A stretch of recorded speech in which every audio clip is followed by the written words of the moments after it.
Hello, everyone, and welcome to the Asher Marketing Podcast. This podcast is brought to you by Asher Agency, a full-service marketing agency with offices in Indiana, West Virginia, and Washington, D.C. For nearly 50 years, Asher has helped our clients tell their stories, reach customers and prospects, and stand out from the crowd. To learn more about how we can help your company, visit asheragency.com or contact us at hello@asheragency.com. My guest is Katie Beauchamp. Katie, how are you doing? I'm doing great. You kind of got it there. I got your last name close to right? Beauchamp, yes. Okay. No disrespect to your husband, but I wish you were still Katie Jones because that's a lot easier. It was a little easier. We'll blame him for that. Okay, perfect. Well, thank you very much for joining us despite me botching your last name. How's the new gig going? It is going great. It's such a great, supportive company, and I have just loved jumping in there and getting to know everyone, getting to know a brand new industry. Yeah. And it's been fabulous. Awesome. Well, we're going to talk more about that in just a few minutes, but I wanted to rewind the tape, so to speak, and talk a little bit about your career path and talk about how in the world you've ended up in banking, because that's not where you started based on what I know about your career. So tell me a little bit about when you started thinking about careers. What were you thinking? And when did you pivot and why? So start wherever the beginning is for you. For some people, that's high school. For some, it's college. But when did you first start thinking about this stuff, and where did that take you? Yeah, it was kind of high school for me. It started with an internship. My senior year, I was with Visit Wabash County over in Wabash, Indiana. And I honestly didn't know what I wanted to do. I kind of wanted to go into radiology. I thought maybe business, maybe marketing. Yeah. And one of our mentors at the high school that was kind of leading this internship program, her name's Carrie Johnson. She was like, I have a place that would be so good for you. And it was Visit Wabash County. Okay. Started there as a marketing intern, and man, I loved it. And not just the marketing aspect of it, but the community involvement part, the events, knowing everyone on the street, just sitting there and talking to everyone. I ended up staying there, getting hired on for the summer. Majority of my college, I worked there. Oh, wow. Went to IUK, Indiana University, Kokomo. Yep. Also did Visit Wabash County. So I went from, I think, marketing intern to marketing assistant to eventually creative lead there. Okay. So marketing wasn't on your radar at all? No. And high school, was it a teacher? Yeah. Kind of said, this is something I think you'd be good at. Yeah. Do you have any idea what that person saw in you that made them connect those dots? I had never taken a marketing class in high school or anything. I had taken a few business development classes in high school, and I don't know if she just saw I love to talk to people. I was pretty creative in high school. I loved being involved in the community. I was involved in so many activities at high school. So I wonder if she maybe just saw that, thought I would click there, and I sure did. Well, that's good. That's good. Well, and I've said this on this podcast dozens of times, but sometimes it takes someone who isn't you to see potential in you that maybe you don't realize you have, especially when you're young. Oh, yeah. For me, careers were an absolute mystery until I was in one, and sometimes they still are. So that's great that you had that sort of mentor that pointed you in the right direction. So you're at Visit Wabash County. I'm cheating. I'm looking at your LinkedIn profile. No, you're fine. For about 4 years altogether? Yep. Okay. All right. And then where do you go from there, and why do you make a change? Yeah. So it was a nonprofit organization, and unfortunately, there is that next step you have to take, and it does suck sometimes, and you love where you're at, and you love the people you're with, but sometimes your career is just ready for that next step. And so for that for me was Gart Holdings. I actually had a mentor at the time, Carrie Vineyard, and she was the chief of marketing there. And her and I just really clicked as well. And she knew I was really ready for that next step in my career. And so I went there as a visual communication specialist. And I learned so much there, going from a nonprofit world to the corporate world. Huge change. Well, and Carrie, I want to give Carrie a shout out because while she's never been on the podcast, she's the reason you and I met. And also we've had some guests from Grace College, and she was my introduction there now that she's there. So I probably should invite her on to She would be an amazing guest. So Gart Holdings, for those who are unfamiliar with it, tell me what that organization does, because it's really a collection of organizations, right? How would you describe that organization? Yeah, it's a holdings company of have a bunch of different companies that are in a lot of different industries. So there is Wabash Trucking, which is in the trucking logistics industry. There's Metal Source in the metal recycling industry. They have a restaurant, so you're in the food and beverage industry. What am I missing? The Wabash Steel Supply. So they hit a lot of different industries, but Gebhardt Holdings was like the holdings company over that. Okay. So I was kind of there and doing the marketing for 7 different companies at one point. So you're simultaneously doing marketing for the restaurant and for metal recycling and for everything else. So how do you manage that? How do you kind of turn your brain in those different directions? Yeah. The biggest thing, since I've worked in so many different industries in such a short amount of time, honestly, I just love to dive in and talk to absolutely anyone I can talk to that's working there, whether it's the waitress, the factory worker, like anything, just so I can get to know the business inside and out, so I know easily what to market, who to market to, and the people there are always, so far, have been super accepting, super supportive, want to sit and talk about their job. And I'm like, tell me everything I need to know, you know? Yeah. Well, it's, I've always said that organizations where marketing happens in isolation within the marketing department, it's usually not really good. Where you really shine is when you get the opportunity to talk to the people who are on the front lines and ideally customers too, to get an understanding of what is the story. Because otherwise you're going to have to make something up and it's probably not going to be accurate. So that access is great. And you were there, again, I'm cheating, looking at my notes. Fine. You were there for about 3 years, a little over 3 years?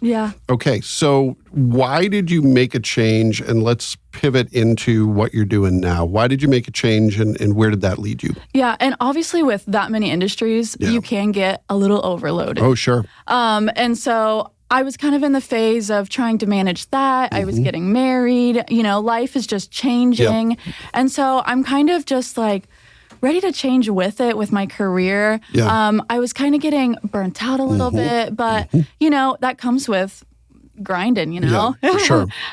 So this position was with Crossroads Bank, and it was a community bank, which that's kind of the thing that's really stuck with me is I love marketing, but the thing that really drives me is benefiting the community. And in that position at Gebhardt Holdings, I got to do a lot of events that benefited the community. So that is huge for me. And having like a purpose, not just marketing for this company, but like, why are we here? Why are we doing what we're doing? So Crossroads really stuck out to me. And I went and did an interview there and was ready for the change. The rest is history. Okay. So for someone who's not familiar with Crossroads Bank, how do you describe it? It's based in Wabash, is that correct? Yes. Okay. And how is it different from big banks and other community banks? Yes, that's such a good question because there is a huge difference. This is a community bank, which there's a lot of regulations and things you have to do to meet the terms community bank. We have places in our main branches in Wabash, but there's Peru, North Manchester, Kosciuszko County. We have some in there, Whitley County, and which is another thing where I didn't want to jump to such a small business, and this still was branched out, But community bank means that we're putting dollars back into the community, especially to help low-income families. We're going to be there during customer service calls. We're going to be a phone call away. You have a problem, we're going to fix your problem right away. You can come right into the bank, talk to us. You can pick up the phone, call us. You're going to be talking to a person. Well, and I had a recent experience. I'm sure this is familiar to most of us who do some banking with big banks. I just got in that cycle of press 6 for this, press 4 for that. And I think I'm still pressing buttons because I never got where I wanted to go. So it's nice to be able to have that connection and that ability to get your problem solved. So you were brand new to this banking thing. So how, I want to say, how did you learn, but how are you learning the industry? What are you doing to figure out what marketing means in the banking world and how you're going to execute that? So many trainings. I feel like it never ends. But you're always learning, right? I had to really jump into compliance because, starting it, I never even thought about compliance. And then when you're in it, you're like, oh, wow, there's a lot of rules. So always being, and there's changes all the time for bank law and things like that. So it's always staying up to date on the current rules, current regulations for banking. We have an amazing compliance department that if I don't know what's going on or I'm nervous about making a post or doing something, I just send it to them and I'm like, tell me what I did wrong. Help me, and they're super great about that. And the good thing is they know I don't have a banking background, and I was fully transparent about that.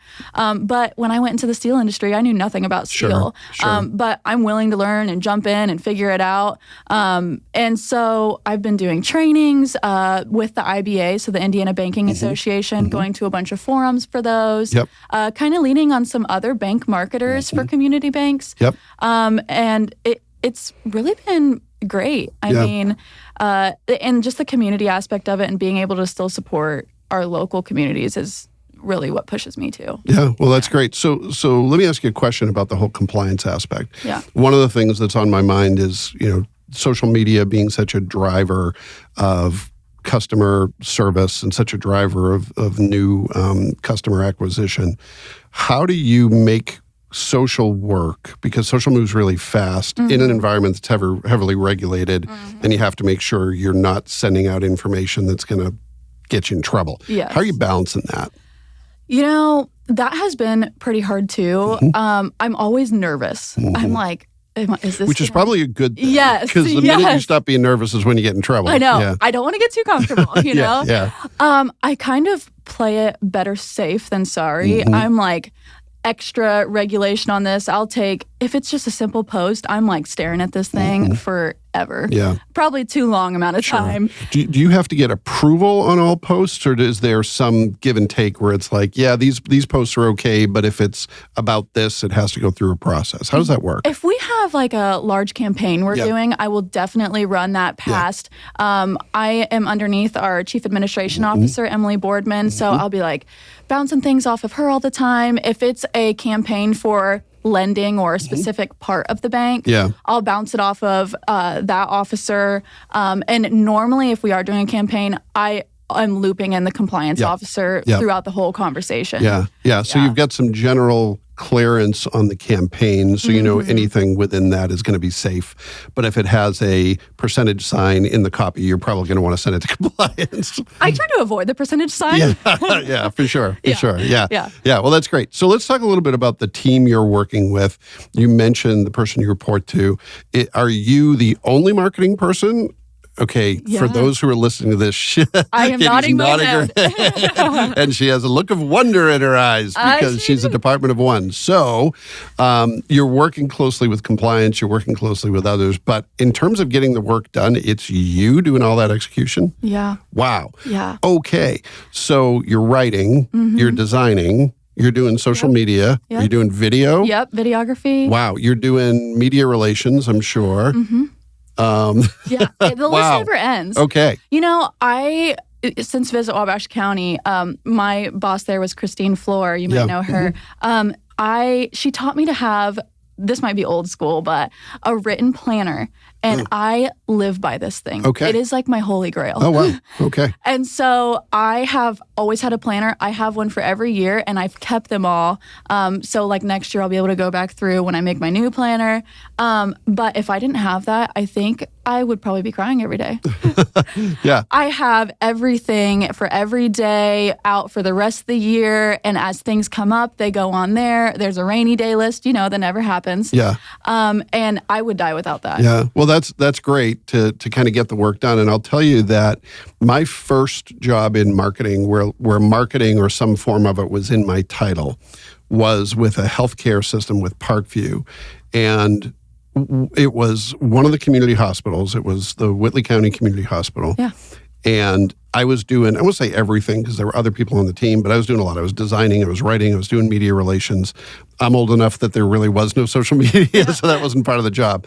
But it was basically everything you think of as content development and then some in that job. And it was one of the best experiences. Number one, because I had a really great boss. Shout out to Karen Manis. But also because I learned so much. I learned about different tactics. I learned what I was good at and wasn't good at, and there was a lot more in the latter column than the former.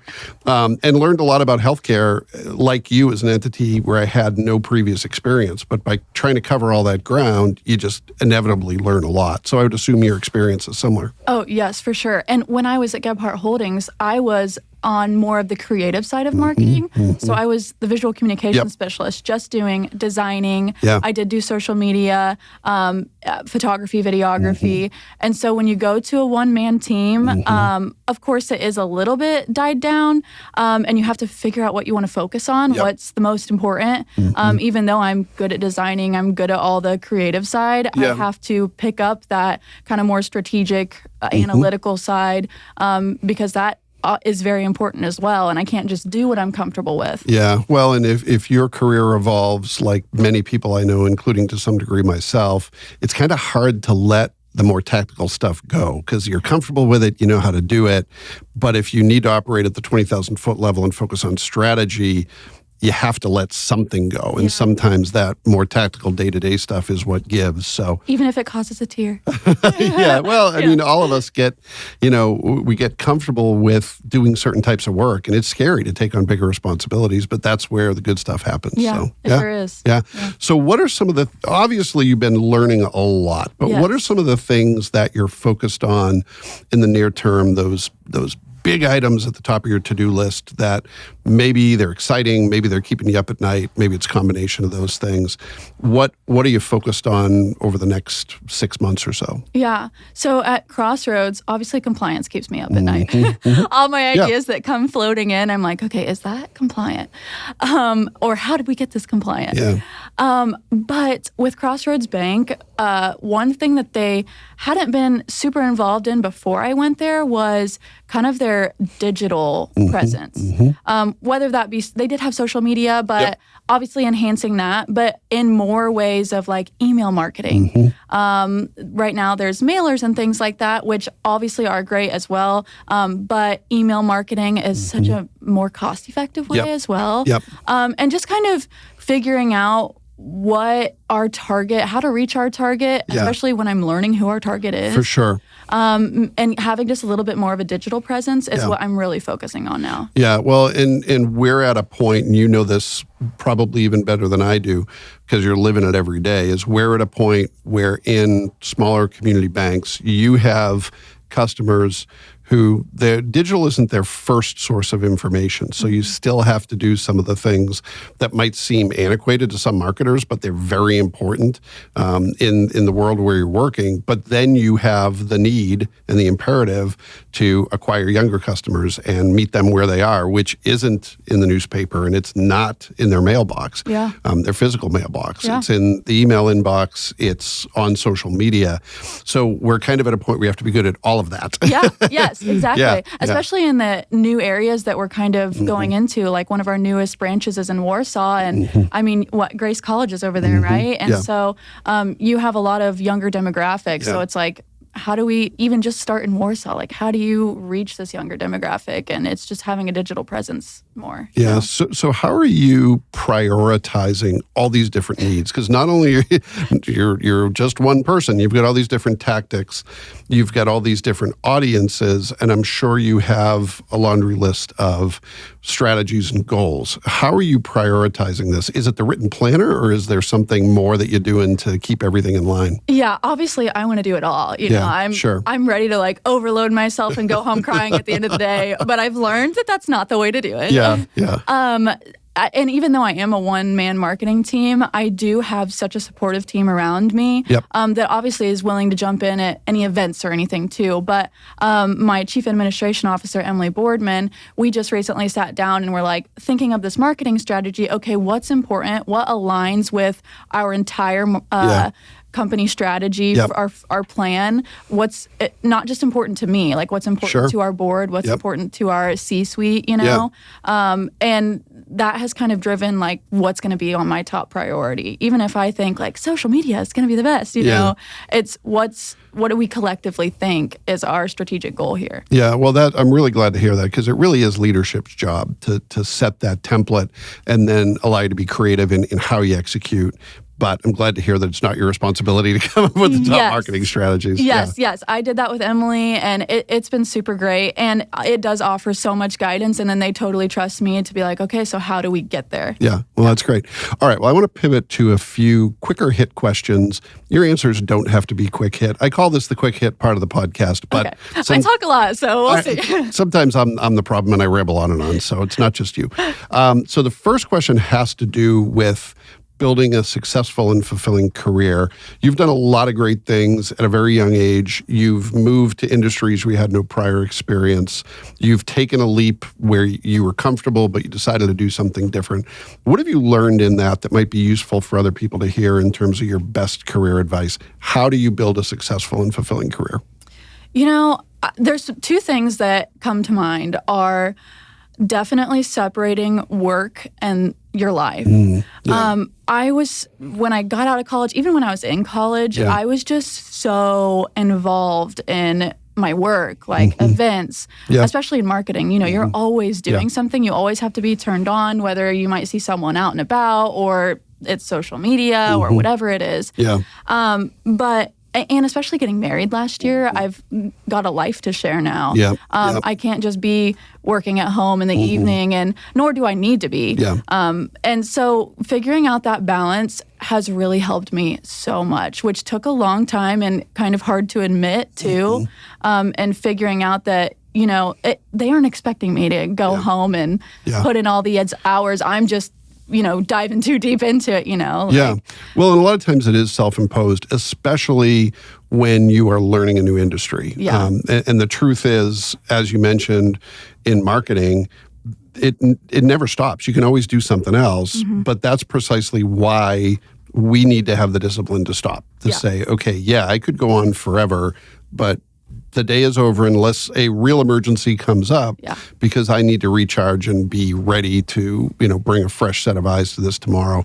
There's a book that I was reading recently that was talking about, when do people have their best ideas? And it's always when they're not working. The cliches are in the shower, when they're driving, all these other things.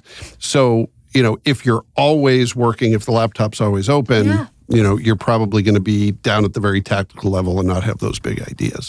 Every time I get that, I'll be laying in bed and I'll get the good idea and I'm like, I got to email that to myself.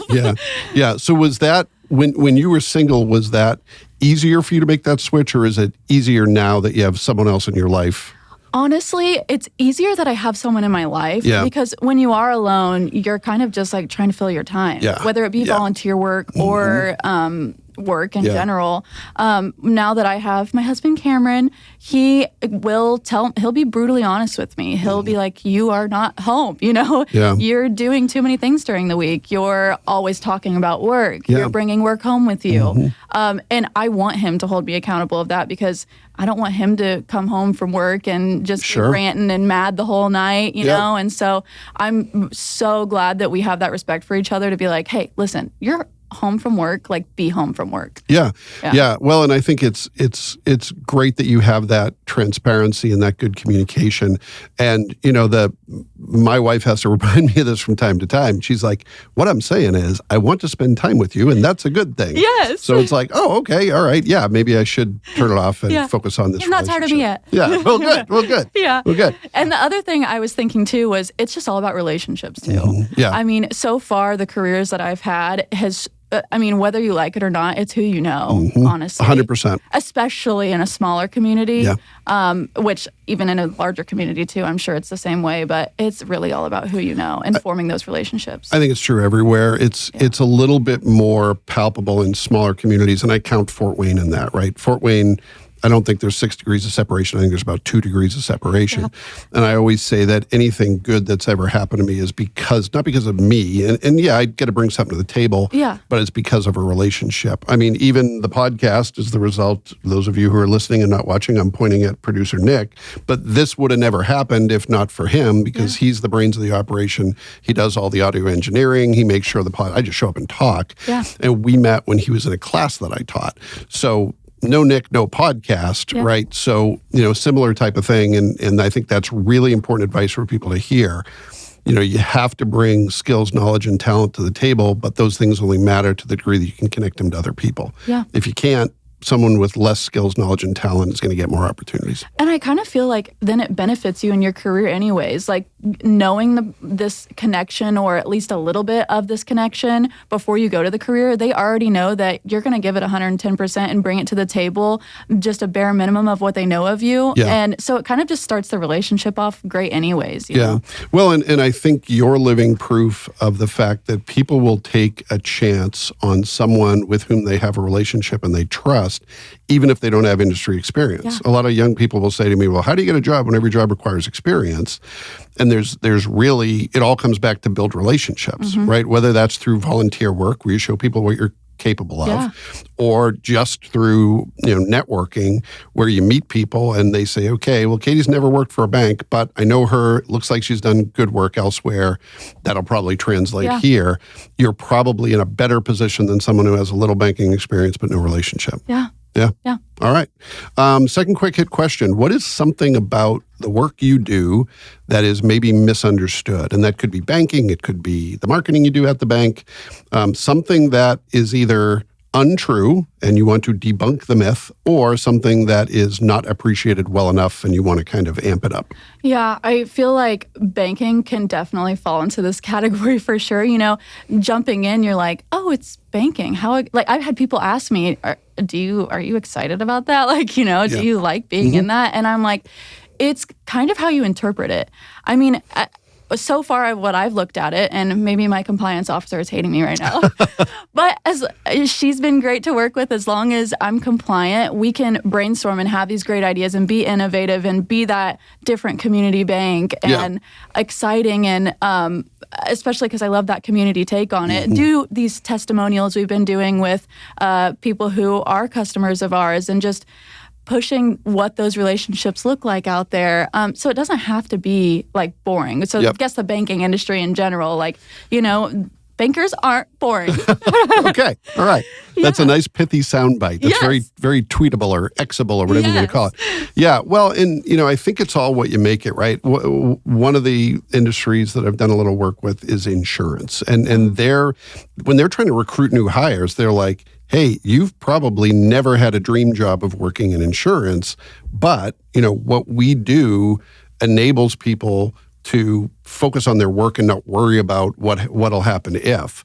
And I think it's true to community bank too. It's one of the things that enables people starting businesses. It enables people buying a new home. It enables people to send their kids to school. There's such a purpose. And it doesn't get much better than that if you really dig a level deeper. So that's pretty cool. Yeah. All right. So bankers aren't boring. Bankers aren't boring. That's our takeaway. All right. Last quick hit question.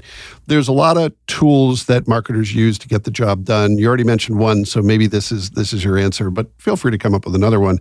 What's something you use that helps you, especially as someone who's a team of one trying to do a million different things? What's something you use that helps you be more efficient or more effective that you think is worth a mention? Yeah, obviously having some form of list to prioritize what you need to do, especially if you're a one-man team, small business or something, trying to figure all your things out, having something to lay out everything you need to do and prioritize it is obviously top thing.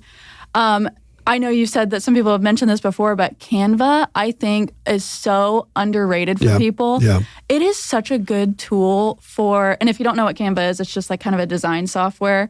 But it is so easy I love that it's so accessible for smaller businesses.